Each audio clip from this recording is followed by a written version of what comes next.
Howdy, folks. Welcome to Abya Yala Update. This is a show where we look at things from an indigenous perspective and a Buddhist perspective. So I'm John Fries. I'm a Buddhist minister in the Dhamma Order, and I'm a professor at Shakya Buddha University, which is a Vietnamese Buddhist university here in Los Angeles.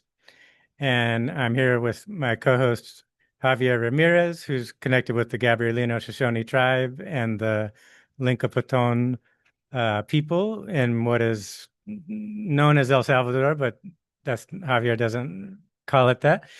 And we're joined by our guest today, Nathaly. I forgot your last name. Okay, Nathaly Moreno. Yes. Um, so she's part of our fire circle that we do once a month, and she also works in LA around environmental issues, and she's also connected to a community garden. So we brought her here today just to talk about environmental issues from an indigenous perspective, a Buddhist perspective, as well as a contemporary social perspective, or also a science-based perspective as well. So that's what we're going to be doing today. Mi hija, Tejove Tamé, Nedguayan Javier Ramírez, Tejove Kija, Wapillagna. Welcome everyone to Wapillagna, the original name of this land where we are right now. My name is Javier Ramirez, and I'm Lenca Potong, Nahuatl Choncho, and Gabrielino Shoshone. And we have this program, as probably some of you already saw previous, where we discuss different topics.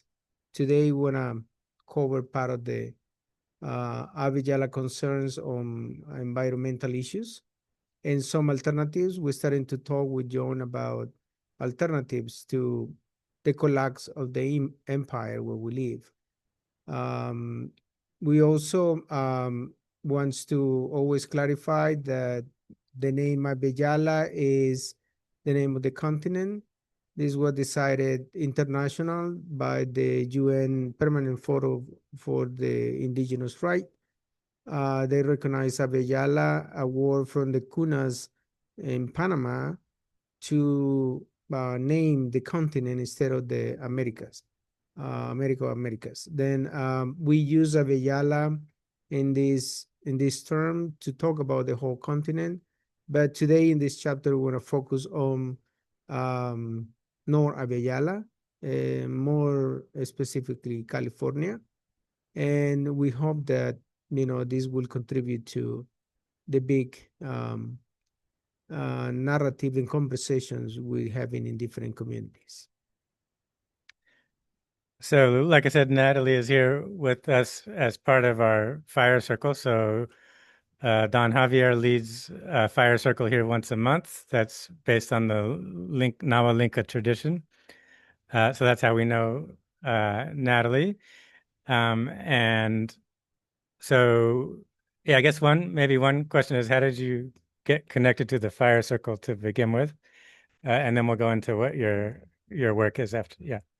Yeah. I actually got connected to the fire circle through my work. I started working with Anahuacamecak, and Tata Javier is the spiritual leader there. So And what is it? Anahuacamecak is an indigenous school in Los Angeles, in El Sereno.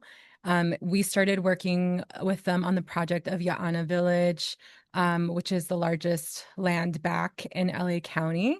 And specifically figuring out how we could map out the features that Anahuacamecak and the Gabrielino Tongva wanted to add to Ya'ana Village, and figure out how much it was going to cost and how to get funding for it.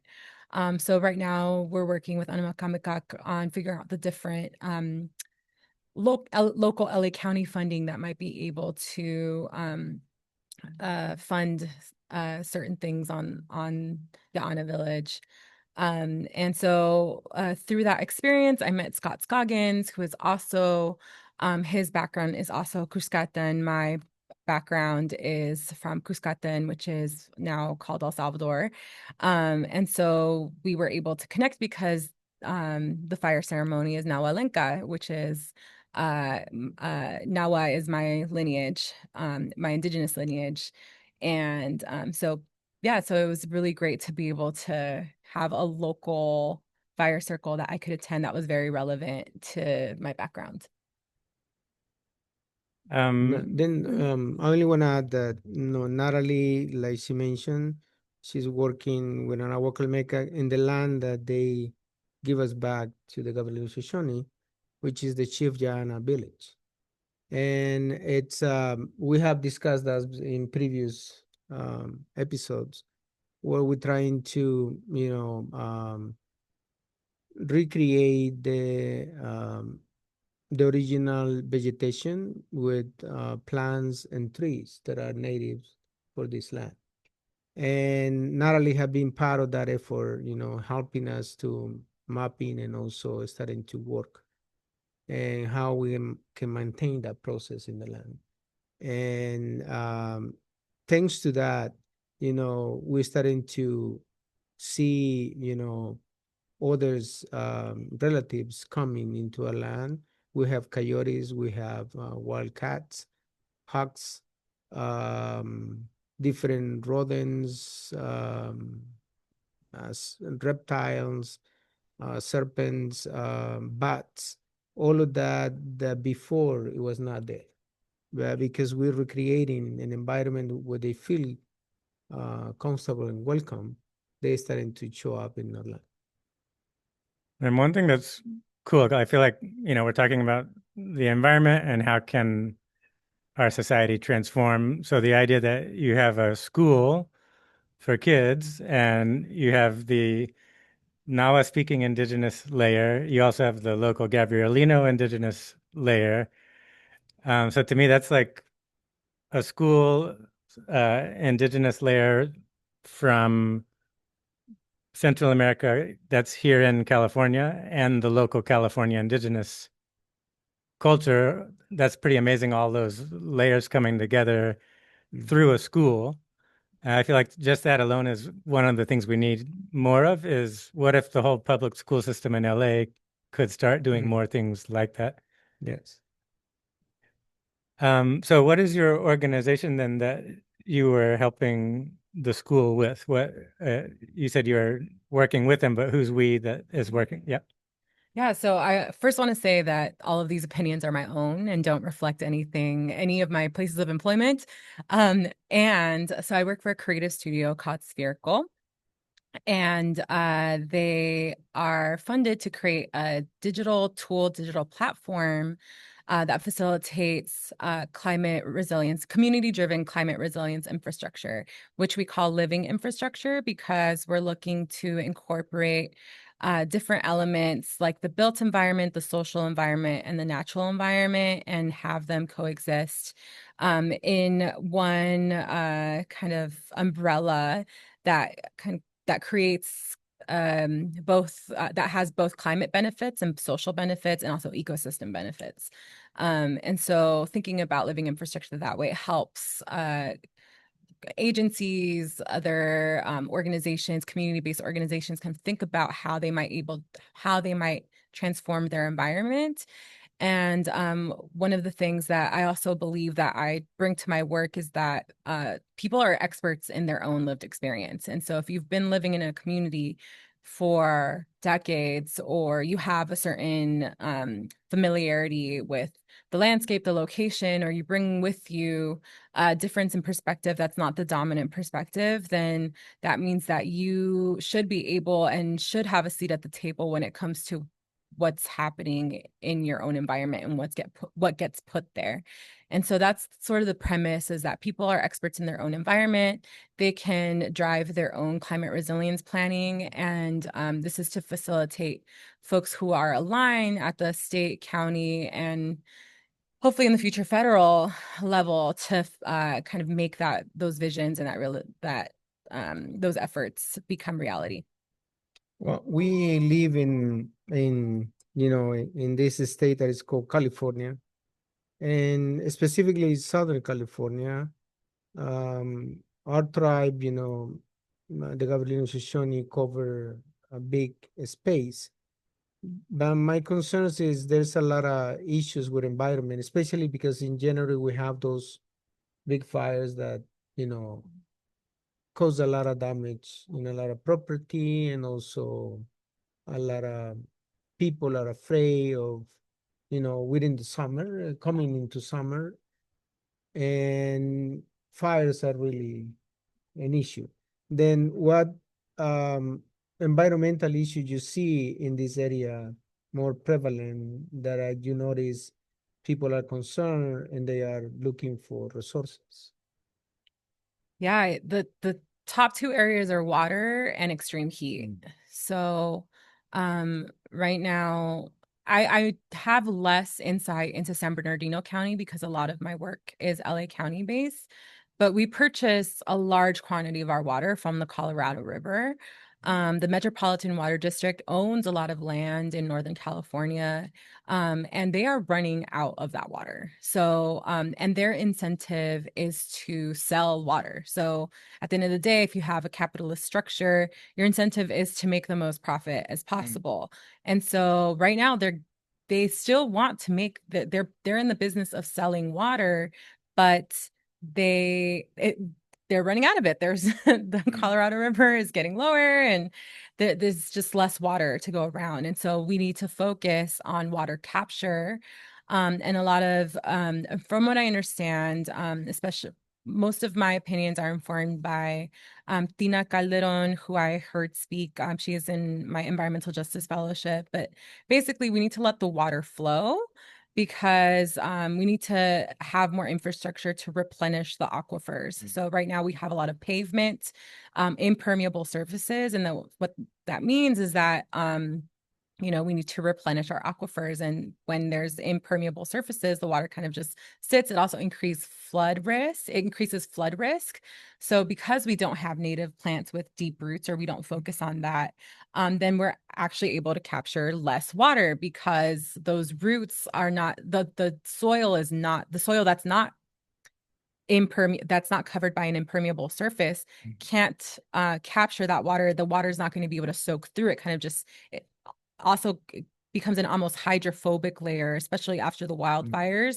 You have all of this debris. So basically, so moving from water to fire, it's interconnected because a lot of our landscaping, when it's quote unquote sustainable, is still hardscaping, right? And so you don't have large biodiversity on that plot of land. So if you still have like hardscaping, then that water is still not soaking through. Or what I mean is like it's still kind of creating extreme heat. And so the more that we're able to have native plants, and that's also good for pollinators, having wildfire flowers and just being able to have like a healthy ecosystem overall. But when it comes to fire, when a fire happens, you're burning all of this toxic debris, all of this toxic goes kind of up in the air and creates also like almost like a hydrophobic air. So it also increases the intensity of floods shortly after a wildfire because you kind of have this like hydrophobic layer on the topsoil. Especially when non-native plants are burned or when they have like a high like sap content, for example. So like, I don't know if I'm getting too in the weeds, but like basically it increases flood risk and also landslide risk. So shortly after wildfires, you have landslides, and they're basically stopped by these basins at the bottom of the mountain that are very precarious because if they're not empty, right now they're built for healthy, so like healthy conditions, non-fire conditions. And so with the fire conditions, you're going to have more debris coming down the mountain. So there's like more communities that are at risk because there's the possibility of like serious landslides, and you basically get a 3-minute evacuation warning for those communities.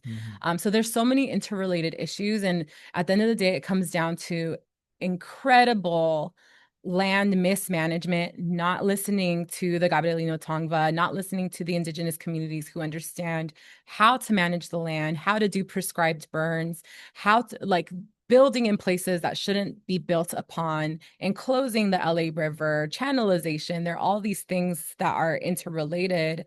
And the Palisades were so bad because apparently the community, there's a lot of, but the wealthier the community is, the more there is kind of NIMBYism, so not in my backyard ism. And so, prescribed burns, are bothersome, right? Because you have the smoke coming in, but like that's what's going to prevent a more serious wildfires if you have periodic prescribed burns. So that plus the lack of water, it just creates a tinderbox. So we're living in a tinderbox with more extreme heat. And so we need to act in a collective manner, listen to the Tongva, listen to the indigenous groups of California, have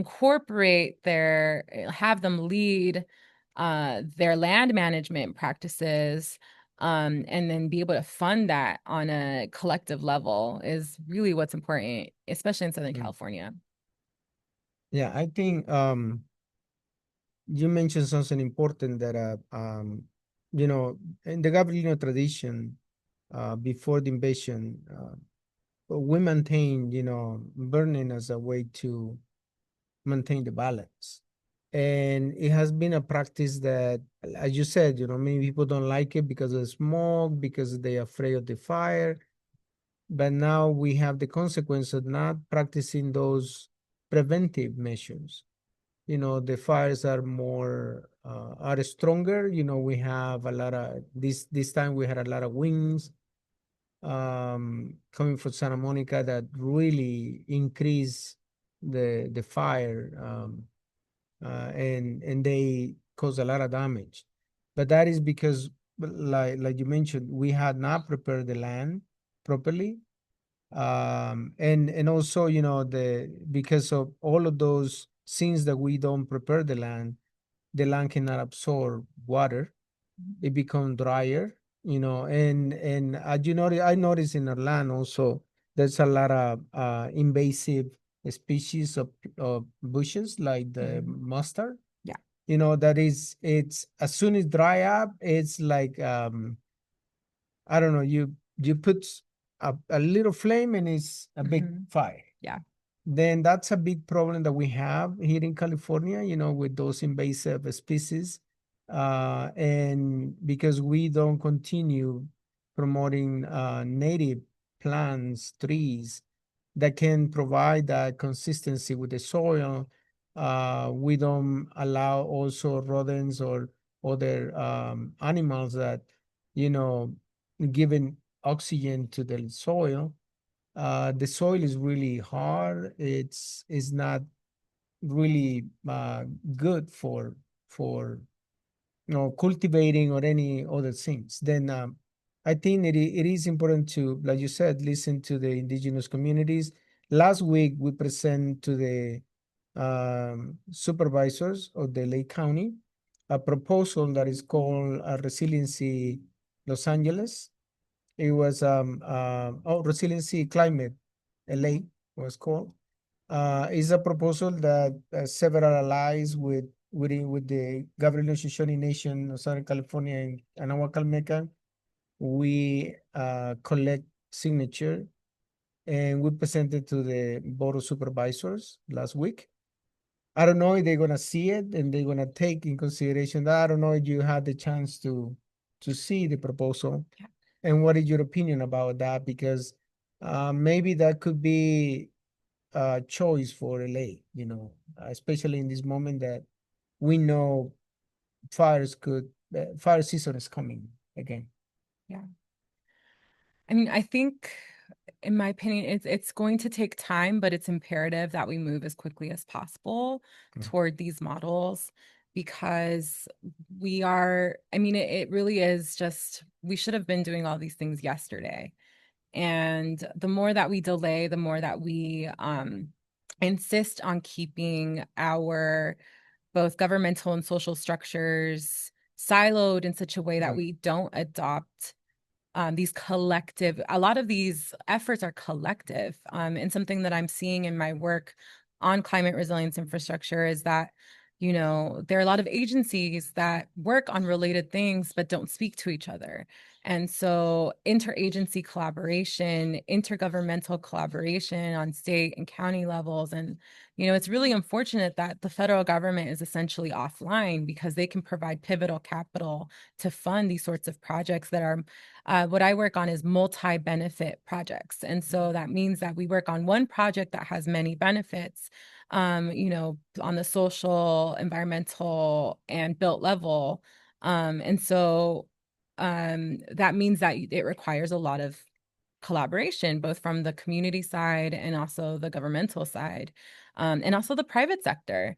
So there are just so many entities that you have to organize to get something that you can perceive as simple to get done, like a multi-benefit park. Right now I'm working on a lot of Measure W, which is a state tax for LA County properties that funds the Safe Clean Water program, and it funds multi-benefit stormwater capture and pollution remediation projects, basically just focused on water.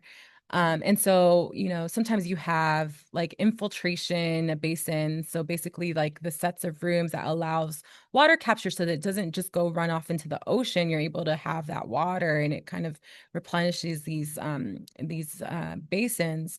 And basically you can build anything on top of these.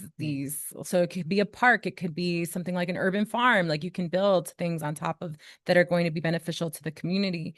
And so what are those things that we're going to build on top of that? And so a lot of it's, and so I'm seeing a lot of great examples at the county level. For example, like Parks and Recreation works really well with Public Works if they're able to leverage, because everybody gets a separate pot of funding. And the more that you're able to leverage funding from these different sources, the more they're able to pool their resources together to make something happen, the faster and more effective these kind of measures can move forward. And I think a lot of it is, it's also really slow work.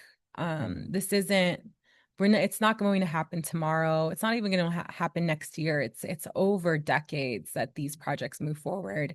There's a saying that, if you want to create a park, your children are babies when you first propose the park, and they're going to graduate and go into college by the time the park gets built, so Wow. that's the speed at which government moves. And it's not to say anything about government. I mean, it's just the nature of like when you have multi-agency projects, when you have a lot of, and I understand actually the necessity for some of the bureaucracy and red tape because it enables accountability at each stage.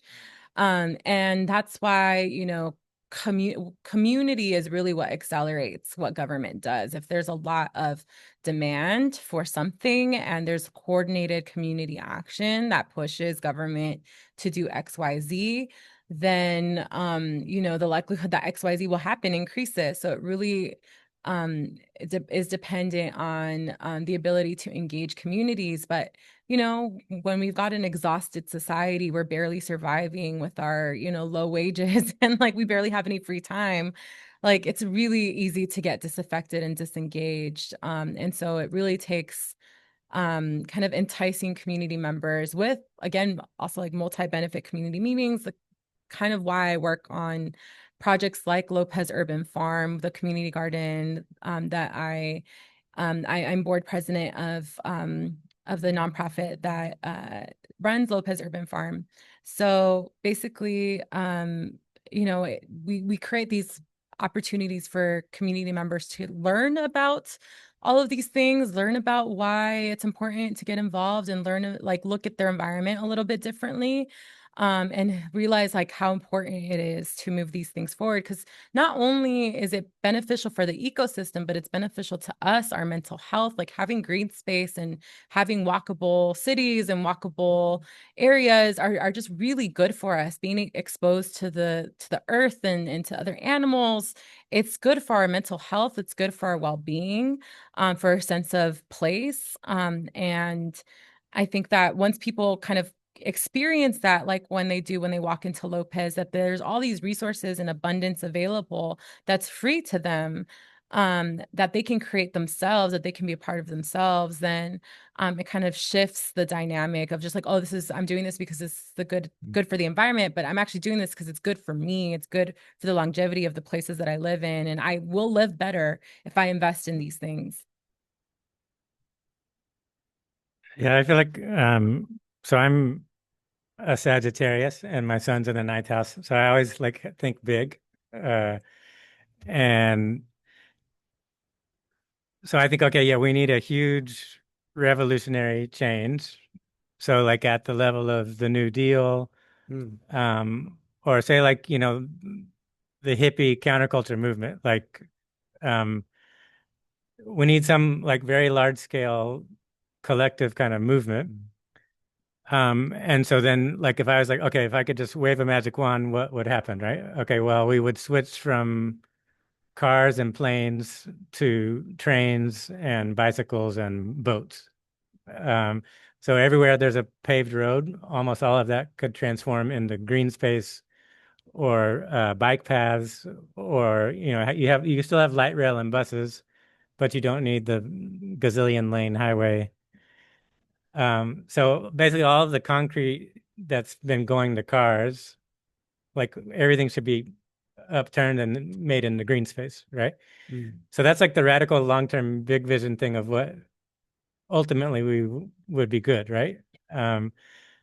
So then there's way more green space. We're conserving a lot more water. We're not emitting so much greenhouse gas from the cars.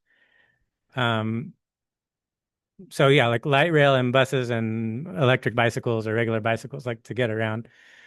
Um, so I guess the question is like, okay, that would be like the ultimate if you could wave a magic wand picture. So then the question is like, what are the steps between here and there? Um, or like, are there experimental zones where we could play with things like that, right? Like, what if certain colleges just decided, okay, we're going to make this whole area of the campus like car free. Mm. It's only going to be bicycles or whatever.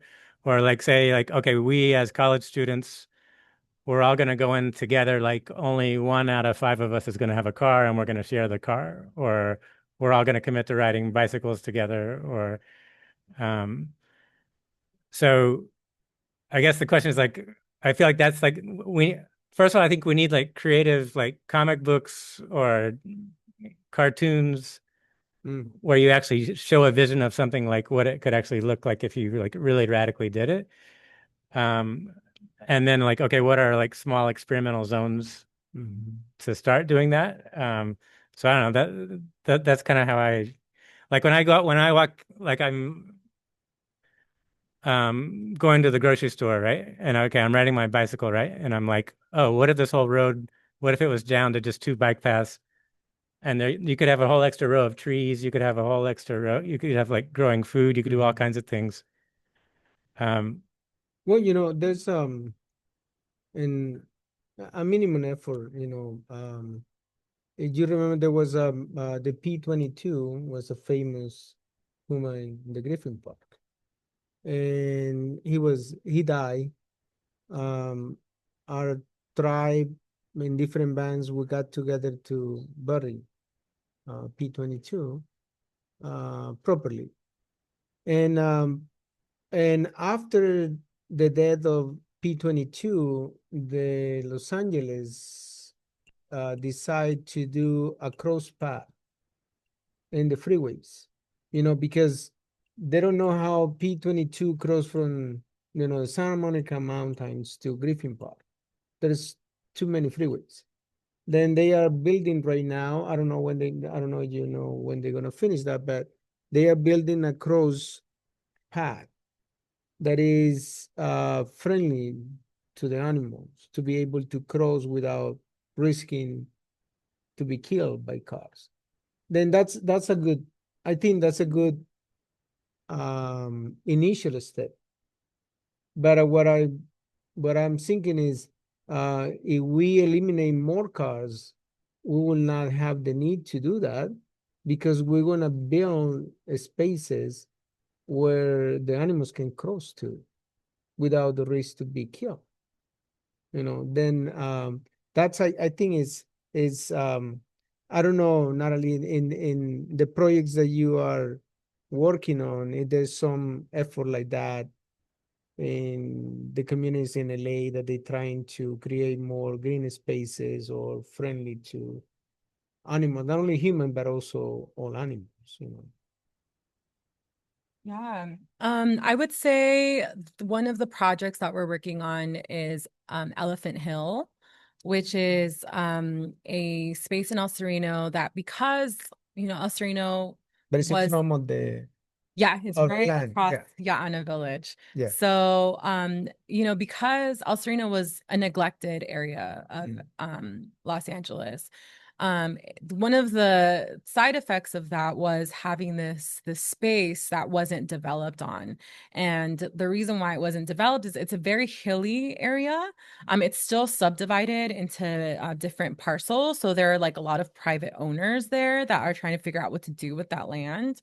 And then also it became like an illegal dumping ground. It's like this big space. It has there are folks that go there, but it's not a designated, park or anything like that. And there are some parcels of land that are owned by the MRCA, Mountains and Rivers Conservancy Authority, I think, MRCA. So, one of the things that has been really interesting is to really rethink, at least throughout my environmental career, the concept of private property, the colonial views of land. A lot of it, part of that is private land ownership and what that means. And we were able to work on this project with Elephant Hill because MRCA owned these parcels of land. And so when you look at the way that the project is set out, it's a very awkwardly shaped project because MRCA only owns some of that land, and to be able to coordinate all of these independent landowners to make something happen on all of that green space is really hard.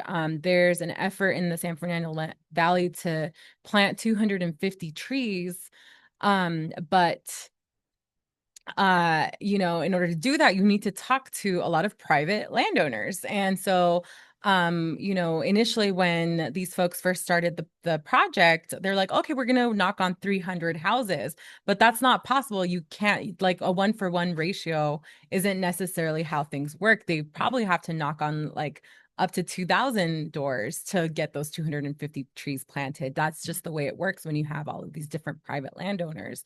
So there's something about land ownership and private land ownership and collective action that's kind of a theme. But in terms of the green space, And what about that project that I heard from the Sierra Club that they want to build like a bridge between, the Elephant Hill to the Jana village? this is the first time I've heard about it, but I'm all for it.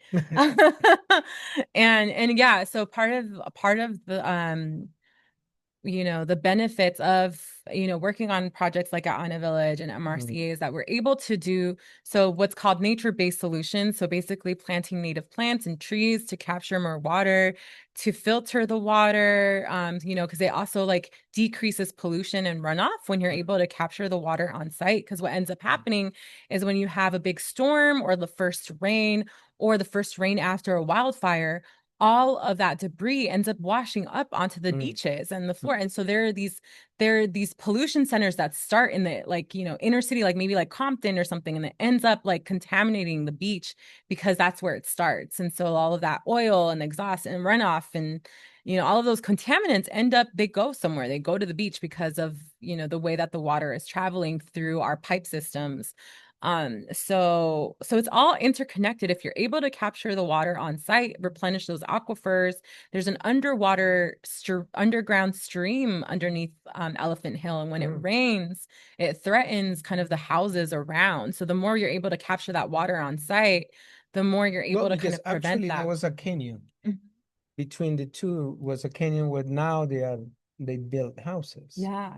And so then it goes another like wire houses there when the water flows through there. And that's like, the cyclical nature of water in LA is that it spreads out during heavy rain seasons. And so when you channelize the LA River, you create these zones. when I was talking to Tina Calderon, like what would it mean to let the water just flow free? And what would that mean? And yeah, a lot of that is like we have to look at our where we're building, how do we safely relocate people?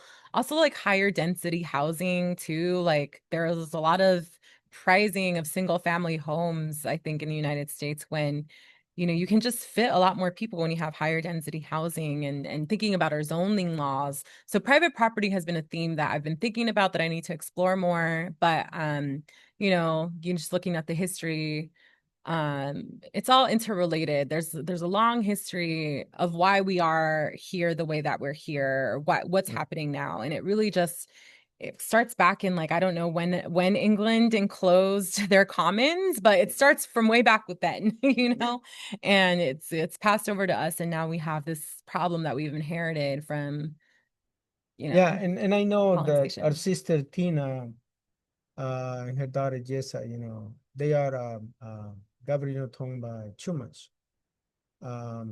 They have been working around the LA River, because in order for the city to contain the river, they really made the river so, you know, so weak Yeah. that to revitalize the river require a lot, especially because most people in the city don't want to get rid of most of the, contention they have built to prevent, for the river to, grow without control.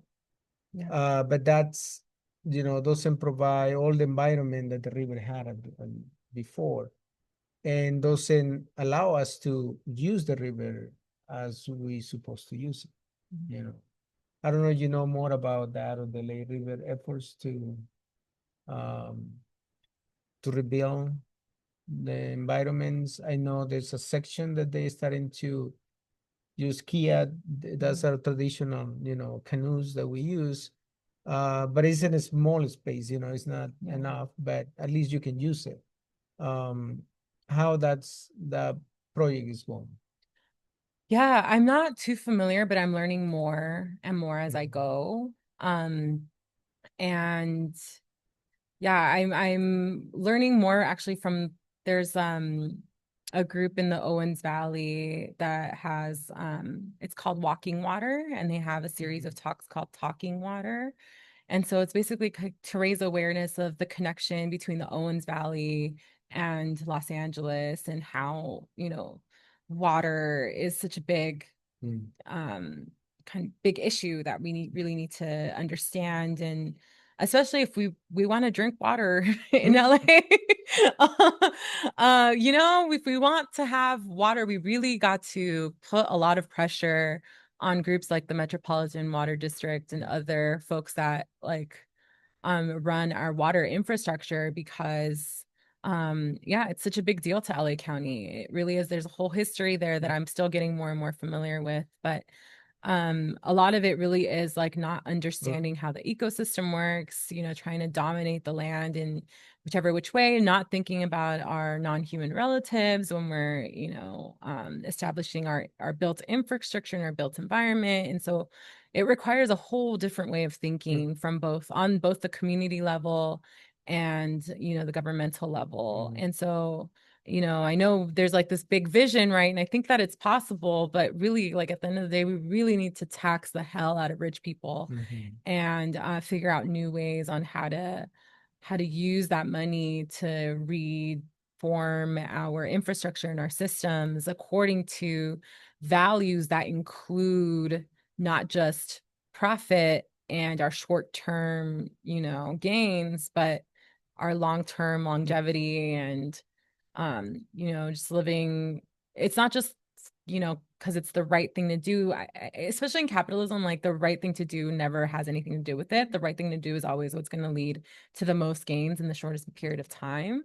But like we really need to like reform that, because I mean, even the insurance industry is saying like climate change is putting capitalism at risk, but like capitalism is putting climate at risk. And I think right now with our federal government, Yeah, talking about that, yeah. that's my other question is, how the present administration and the federal government is affecting Oh yeah. our environmental efforts and also projects, and how that's going to be affected in the future.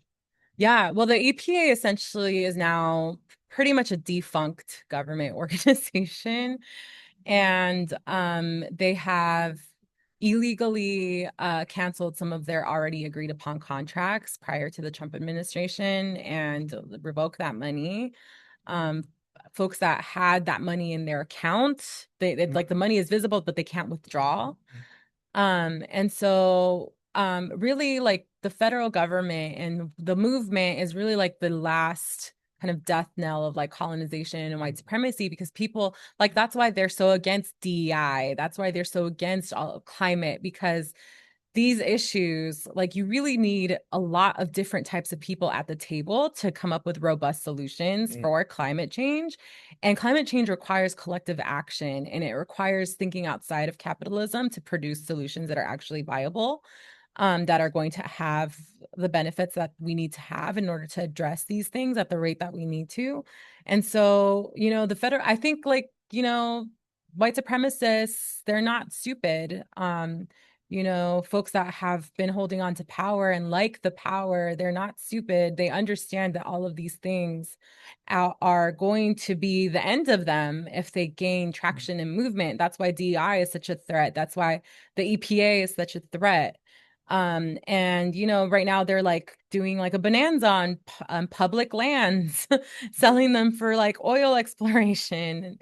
And so, at the end of the day, like they know that like these billionaires know how this story is going to end. They're building their billion dollar bunkers, elsewhere. They know how it's going to end.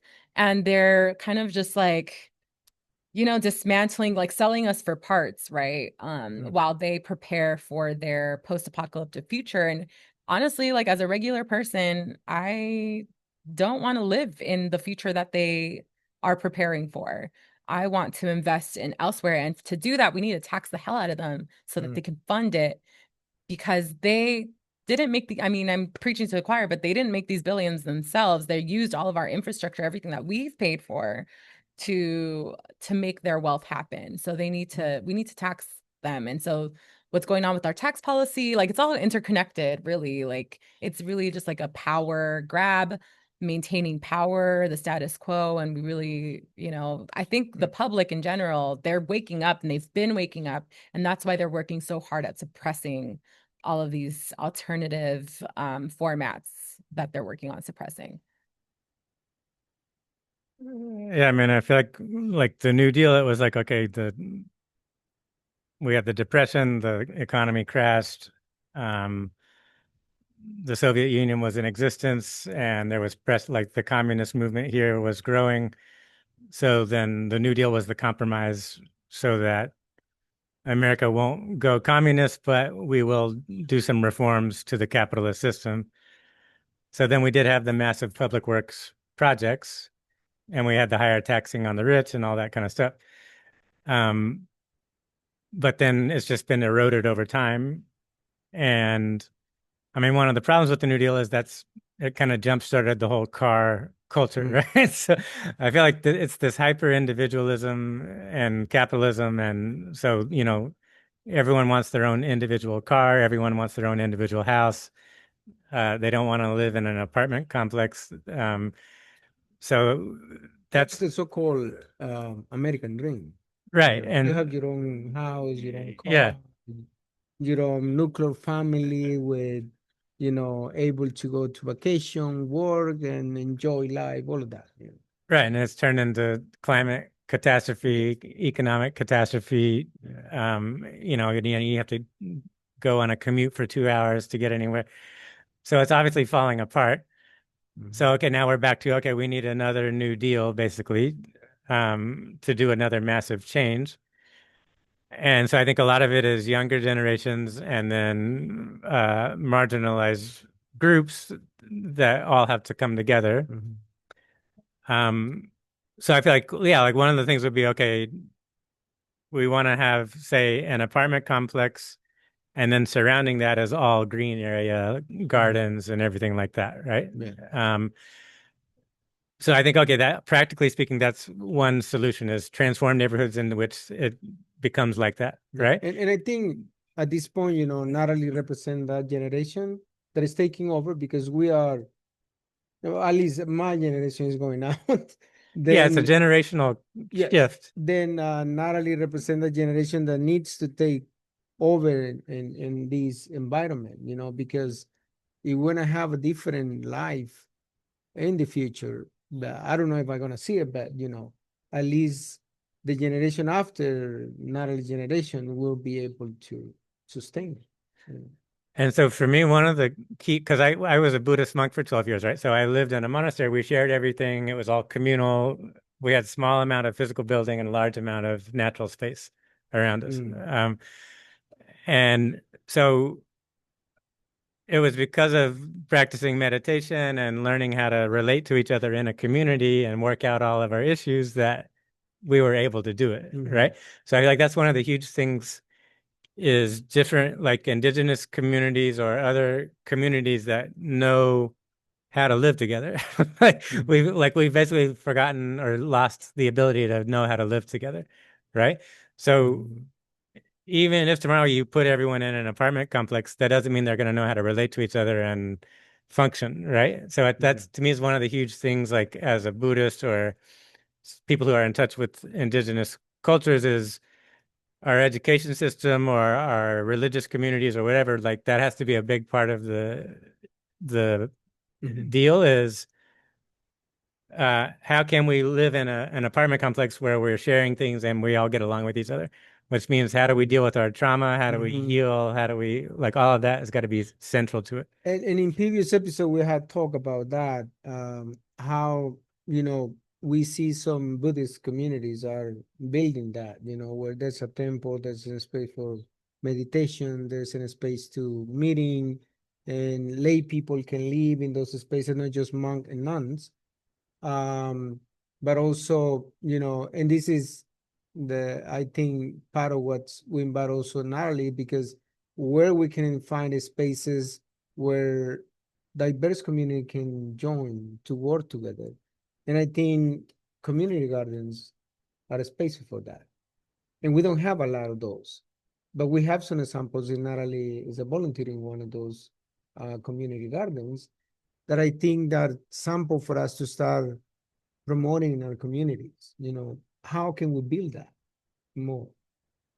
Right. And doing the gardening work, but then also teaching meditation, teaching yoga, teaching conflict resolution. So yeah, do you want to share more about the garden? Yeah. Okay. So Anything we said, you can respond. yeah. Yeah. So I mean, I grew up mostly in the suburbs, and my family is an immigrant family, but they're not like, stereotypically interconnected. I grew up extremely isolated in a nuclear family. And so a lot of my evolution as a person, because there always felt like that my personal experience was there was always something missing and everything required an outsized effort. And so a lot of learning how to be in community has really been an exercise in learning how to be annoyed, but also learning how, because there are certain things that happen, like you have to deal with different personalities, different motivations. You have to kind of be really savvy about what you share, what you don't share. These are kind of the inputs, right? I don't see them as costs, but they're like an investment in resilience, because what happens when you're part of community, the benefits, much like it's really being a community is being annoyed, but um being in community also means that you don't have to do everything on your own. Your efforts, whatever you invest, is multiplied like tenfold. And because you have a network of people that were going to amplify whatever you put in, and you can also rely on other people to advance, something that is a collective goal. And so that's something that I'm learning as I see the farm. There are two staff a lot of volunteers, 2 paid staff, and a lot of different volunteers, but there's so much abundance at this farm. And there's a place that where people go to get rest, to just be. And so that's the concept of having third spaces, right? Where you just like run into people, see people. I know that if I go to the farm, I'm going to see someone I know, someone who's going to look at me, smile at me, who knows my story, who understands me, and who has similar values to me. Like, I know that when I go to the farm, I'm going to see somebody, and all it takes is really just showing up. Like, it's not that I've done anything special. I did join the board and then became board president, but that wasn't a really difficult effort. All I did was just show up and be there regularly, be a presence, show that I'm invested in the space. And that really is all it takes, is just being consistent. And I think with our overburdened lives, right, we have so many things that we need to do to quote unquote survive. And sometimes even chasing the quote unquote American dream, right? That is getting harder and harder and harder to like achieve every day. Like, I know that like owning a home for me is almost like a pipe dream, and I make a good salary. So it's really sad, you know? And the more I see, like, I can still, you know, I can share the risk. Like, maybe if I'm friends with people, we can buy property together, whatever it is. But like the collectivism, having a collective community increases your resilience, increases your sense of belonging. It's just good for like every single study that you ever think about. Like, it shows that it prolongs your life. There's so many benefits. So like once you start experiencing that, the benefits outweigh the costs, but you have to understand that the costs are temporary. The costs are just something that comes with it. Like, you can't live an isolated life. Like, that's just not sustainable. That's not how ecosystems work. And so I'm And I really think that happy. if I can add, that sense of connection can give you also a healing, It's very healing. Yeah. because you're connecting not only with people, but also with others, Hmm. non-humans, Yeah. and the land.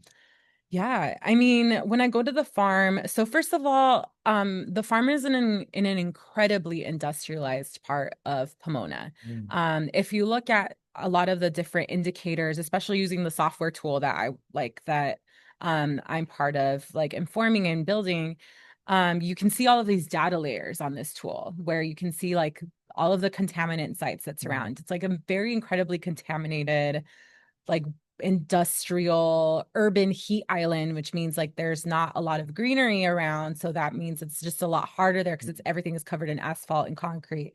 And so there's this like 3 acre part of that place that's just covered in oak trees that haven't been chopped down yet.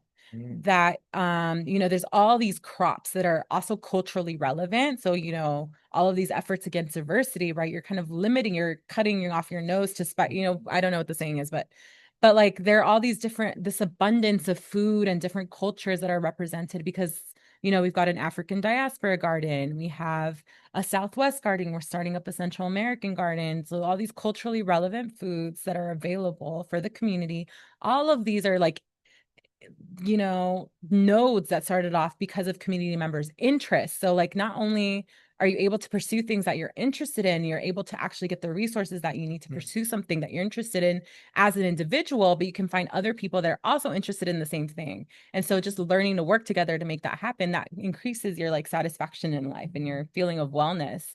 And so the community, like the farm is a community wellness project because the theory is that it's better than a park.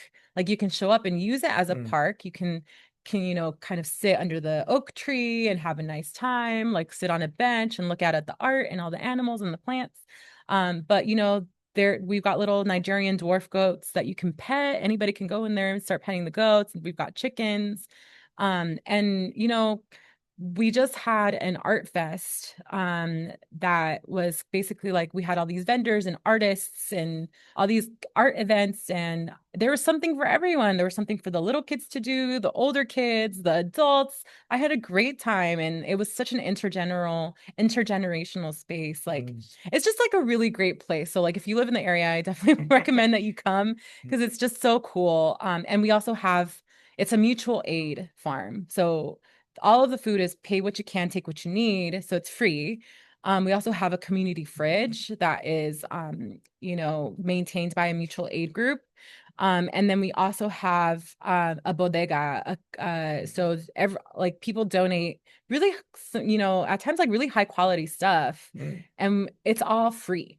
We don't charge anyone for anything. And so we got a lot of folks from the unhoused community. They come and get the resources they need. If somebody is struggling with food insecurity, Lopez Urban Farm is one of the first spaces they go to. So like if you're ever in need, you can go there and you won't be stigmatized. There are people of all sorts that come there. And so you're part of the community. Especially the executive director and the staff there, they see you as part of the community, right? And so of course we have boundaries and rules and codes of conduct and ways that we want people to respect the space. But the upside of that is that you get so much diversity there, so many types of people that can coexist. I'm really interested in what you said about the intergenerational, because yesterday we had a conversation with John and another friend of us. We were discussing about that. There's no spaces for intergenerational. You know, um, there is a lot of elderly people in our community that has so much knowledge that can be, shared with the younger generations, but there's no space for that. Yeah. And I think what you mentioned, this is in a small farm, it's in a space where people can provide that knowledge to younger generations and learn from the younger generations as well, because as an older generations, we have to learn from the youngers too, technology seems like we didn't know before. But how can we also get all the wisdom that all the generation has, especially if they, you know, wherever they come from, they had the experience to cultivate things, since that in urban settings, you don't have that knowledge, then those people can have that, and we discussed in a previous episode about in the 19 mid 40s, 50s, there were these victory gardens where they were really used to provide food security for communities. And we don't have that right now. Then these little farms, if we can start creating more of those, could be in a space for this intergenerational interaction, but at the same time, to make sure that this food security is established in our community. Yeah. So yeah, that's one of the benefits is that we have a place where we are building food resilience. Our motto is we can feed ourselves together. So there's a practical element there. And then it's essentially a gathering space. And so I don't know, I kill everything that I plant. Like honestly, every house plant I've ever had has died. It's not my strength, but like now I'm board president of an urban farm. So it's really funny to me that I'm here. And I'm learning everything by osmosis. Again, half the battle is just showing up. Right. So that's one thing. And the other thing is like providing these spaces and programming that is intergenerational. So two of the things that I see that are very intergenerational at Lopez are we have workshops every Wednesday. So every Wednesday there's a what do we call it? I'm blanking on it because I'm having a brain fart, but we have a Wednesday night market where people can come and the bodega is open so they can get what they need. They can get clothing. We have our director of operations usually puts in like all the vegetables or the volunteers so you can come grab food and then or go into the community fridge and get what you need. And then there's also these like beading workshops. So there's like indigenous. Now, in these bodega are, you said, donated, donated but goods. also things that you produce, or are mostly donated? So we have both a produce stand for produce, and then we also have like school supplies and clothing and like car seats and things like that, whatever comes up. And sometimes we have companies that donate their surplus stock, and so you get like nice things, so it just depends, like whatever you come across that day. And you have a special event like you mentioned, because I'm that's something that it's amazing to me that since we don't promote anymore like music, art, those spaces can provide that for many people, that are interested. I know John likes to play drums, and those are the spaces that you can go and play drums, Yeah. and make a drum circle. That would be You can wow. probably literally just show up and start. Like it's Mm, also low barriers to entry. Like if a community member has an idea, they're like, hey, they can suggest it, and likely if like they have the supplies and want to do it, they can do it. mm, So that's the fun part about Lopez is that the barriers to entry are very low. mm, And so, part of the Wednesday like night market or bodega comunitaria, I think that's what mhm, we call it. I'm drawing a blank right now, but there's like beading workshops and like crochet workshops and oh, like different like little. So what happens, like the señoras come mm, and they start talking, they're learning how to like they're actually becoming experts at like mm, beading and like wow. intricate indigenous beading, right? But you also have like the interns from Cal Poly that are there that are also like helping run and staff and so there's like this intergenerational like exchange there that happens every week, once a week on Wednesday. And then I usually go to yoga on Sundays, which we provide for free to the Mhm. community. So again, low barrier to entry. And all the like it's tailored so that it's very gentle. So like there are a lot of like señoras that come, like elder women in the community who come every Sunday. And then there are women like me that come and like there are a lot of women my age at that class. A And lot so of there is aunties, we a would lot of say. aunties, Yeah. yeah, so a lot of aunties and like there's like and then sometimes the kids will come and come with their moms or so there's a space for everyone there. We also have a skate ramp. So they're like these cool skaters that come on a regular basis because the farm is open like Mm, with regular hours. So they come, they do skates. There's a roller skate crew that goes there. There's the skate ramp is right next to the goat pen, which I love. mm. And so we do regular events. There's also a stage. So we had bands at the art fest. So like yeah, we just have a lot of community program, a lot of ways that folks can plug in and get involved and participate. And how you finance all this? That's what we're working on, but a lot of it is through what we call radical partnerships. Mm, So a lot of our donations are in kind. So sometimes we have partnerships with like Whole Foods or and right now, like for me, like whatever advances the mission is perfectly acceptable. So I'm like, if mhm, Amazon wants to give us a bunch of food, cool. Let's mhm. put it in the community fridge, just put it in the Yeah. pantry, and feed people. And so we have like partnerships that are in kind. We have radical partnerships. So the land is owned by the school district. And Oh yeah, you mentioned me that yeah, it's part of the school. Yeah. yeah. Because we were trying to see you can plant tobacco. Yeah, we can't plant tobacco, Within. unfortunately. I wish we could.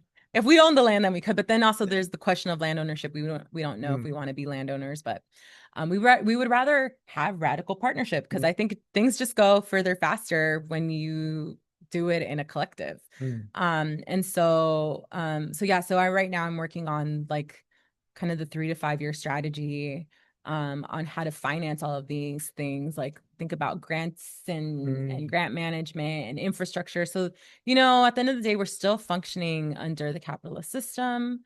And so I'm figuring out how to play the game, but the game is being dismantled as I play it. So I don't even know if it's worth my time Mm, right now to like figure out how to play the game.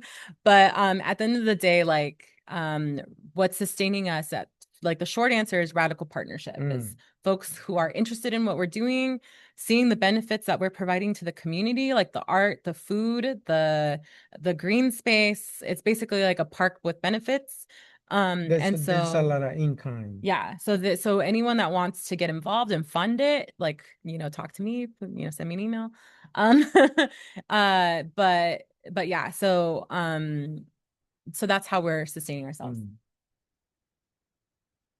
Um, yeah, one thing you said before, like being in community is like learning how to be annoyed. So, like when I was even before I was a monk in college, I was in a co-op. Like I lived in a co-op on campus. So we cook for each other, we clean for each other, we shop for each other.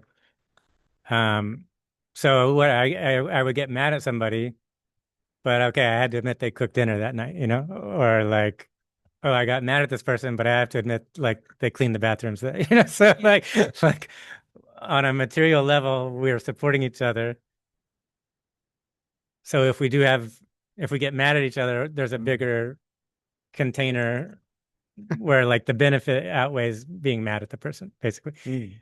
And then, yeah, like when I was a monk at the monastery, then that like our teacher Thich Nhat Hanh, he would teach us how to use interpersonal relationships as a path for healing and spiritual growth.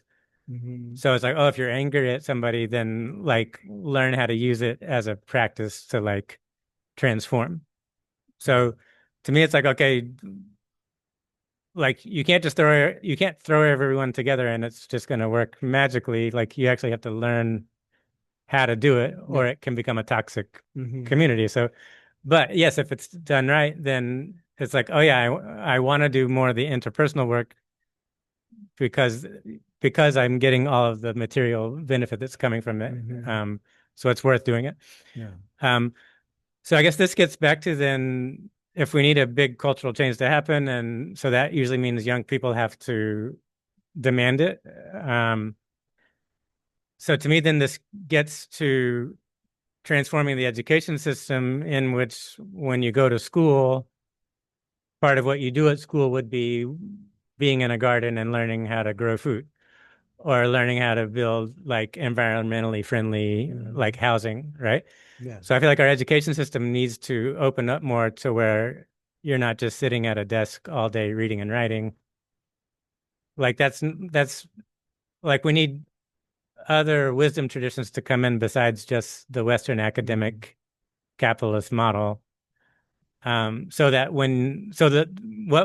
what's happening at the community garden can scale up at a larger scale by becoming part of what we do with the education system, like to where But the it school seems like system, these yeah. spaces are spaces where people can express and see what could be a future of cooperating each other, to Yeah. have a communal really experience, because at this moment in our society, we don't have that opportunity to experience it anywhere. Then a community garden or a small farm can allow us to do that, because like Natalie is saying, you're open to anyone to come and to feel comfortable.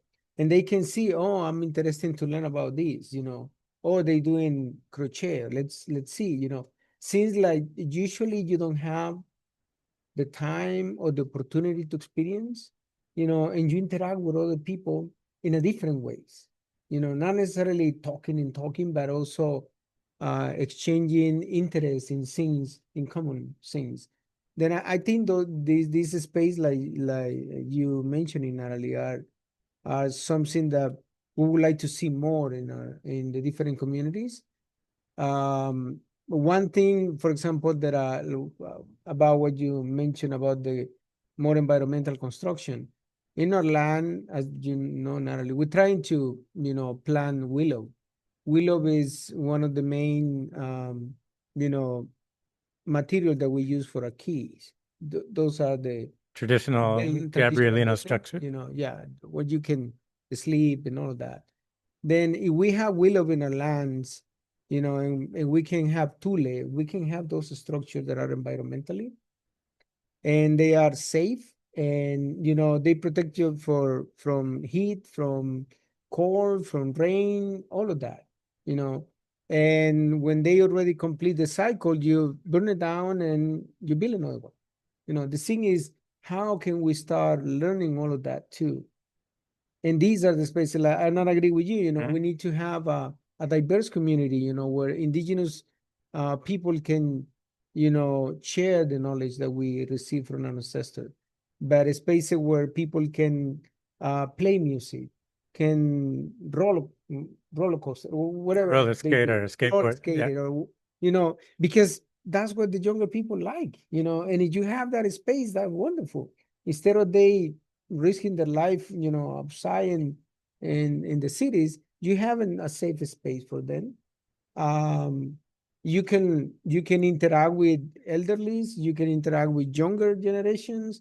You can learn about the land, you can learn about the different plants, trees, and like you said, go and sit by the big tree there, in a bench, and have a meditation, we can have John there teaching meditation, and I can do meditation and Yeah. astrology. Those are my two. yes, exactly. Then, it's something that, those are the spaces that we need, because those are going to be what we discuss, the empire is breaking down, is going to hit to us.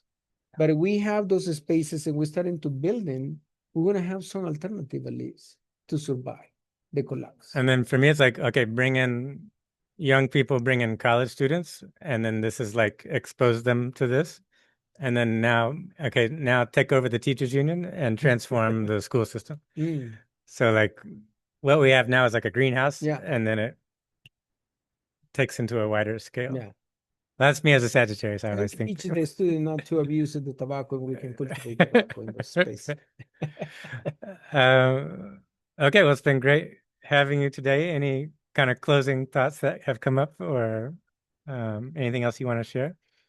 Yeah, I mean, I think for me, I struggle a lot with what happens in the short term, but what's helpful is, I hate to use the language of capitalism, but to make investments in the future I want to see. And so that's why it it's so good for my mental health and for my well-being to be involved in these things, even though it's quote unquote extra work, like outside of my job, outside of, like, it makes me feel like I can survive, like I have people that I can rely on, and also accountability and commitments to other people that help me feel like I'm adding something to my community. And so as much as folks pour into me like that, like I can also feel good about pouring into other people and other organizations that mean something to me.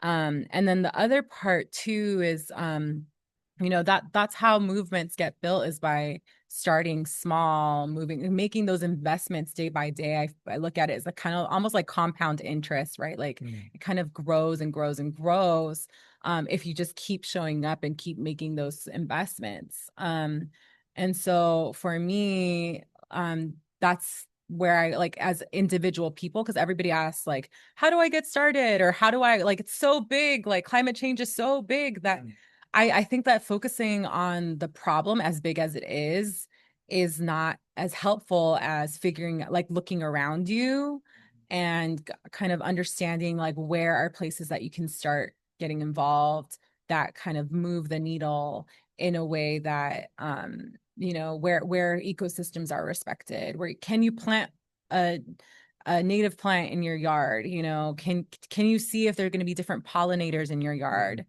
I just read a statistic that hummingbirds need to eat every 15 minutes, or otherwise they fall to the ground and they're really hungry, because they're just like, so it's just like, and they had an abundance of food and flowers like in the past, but like now with our urbanized like landscaping, right, they don't have like pollinators to land on, right? So, and bees and all of those things. So like there's so many things that you can do that are small that if you keep doing them are going to compound, and the more we do them together, it's going to compound and it's going to grow outward. So for me, focusing on that has been more helpful than anything else. Focusing on Trump 24/7 is not helpful to me.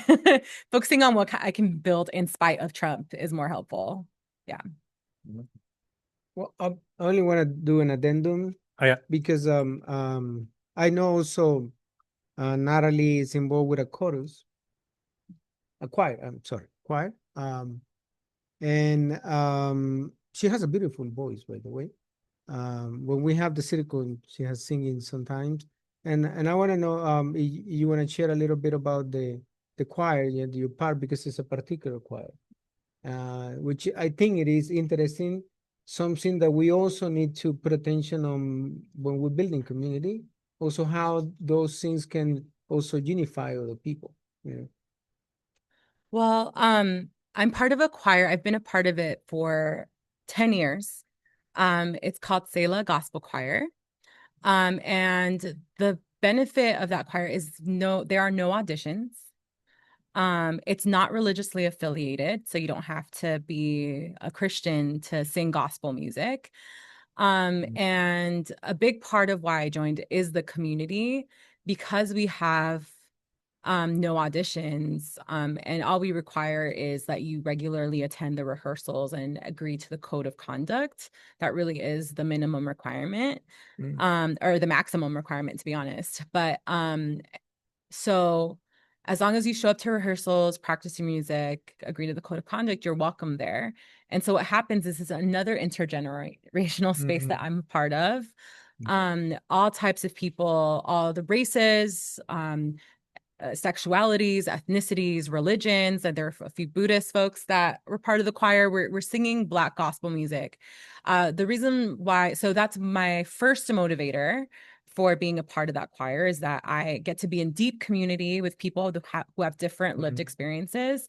For me, as a recovering Christian, that was really, especially like building deep relationships with folks who are queer, was huge for me.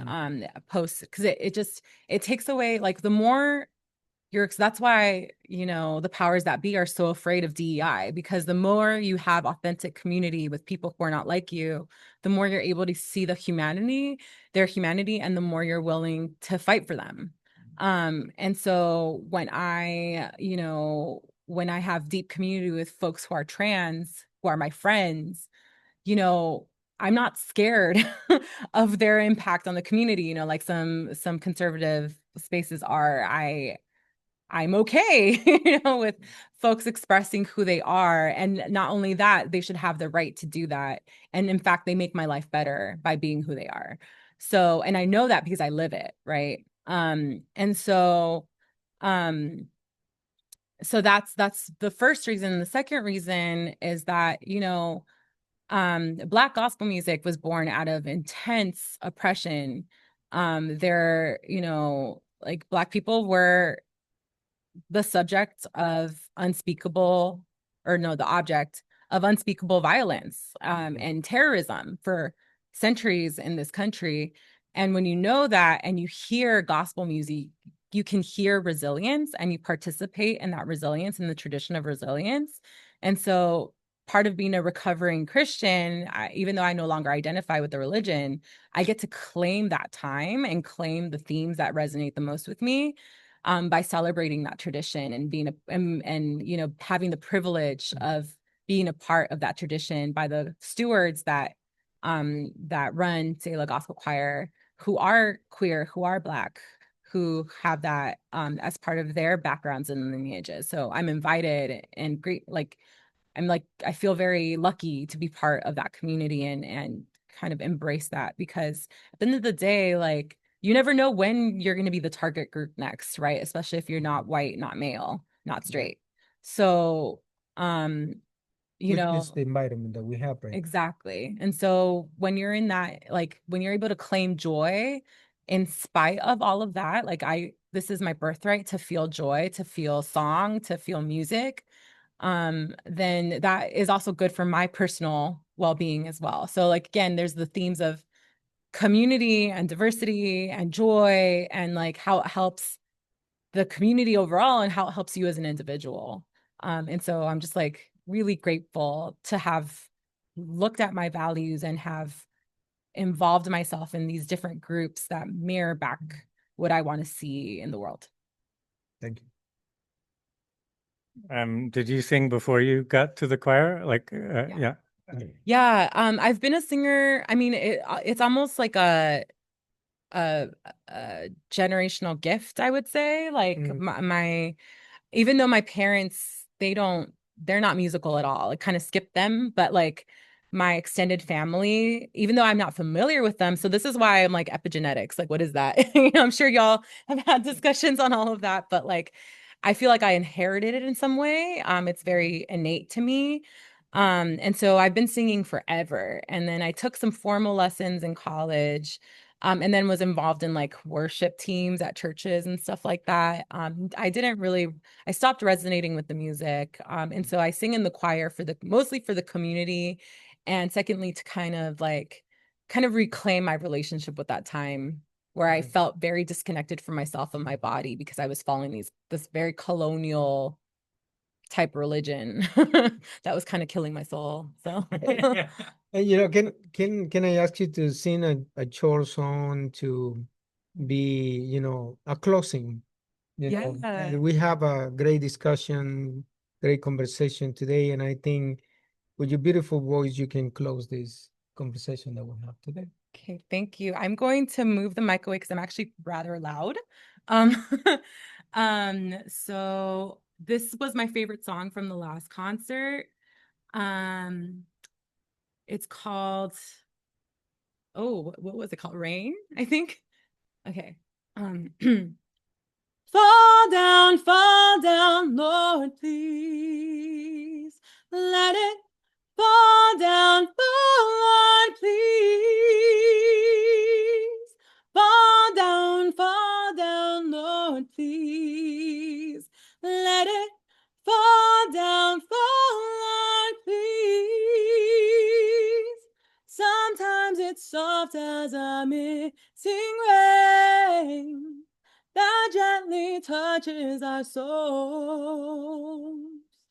It cools the fire that burns in us, and we simply lose control. So just rain down, Lord, please. Let your love shower us. Just rain, Lord, please. Just rain down, Lord, please. Let your love fall like rain. Just rain, Lord, please. It's gonna happen. Very good.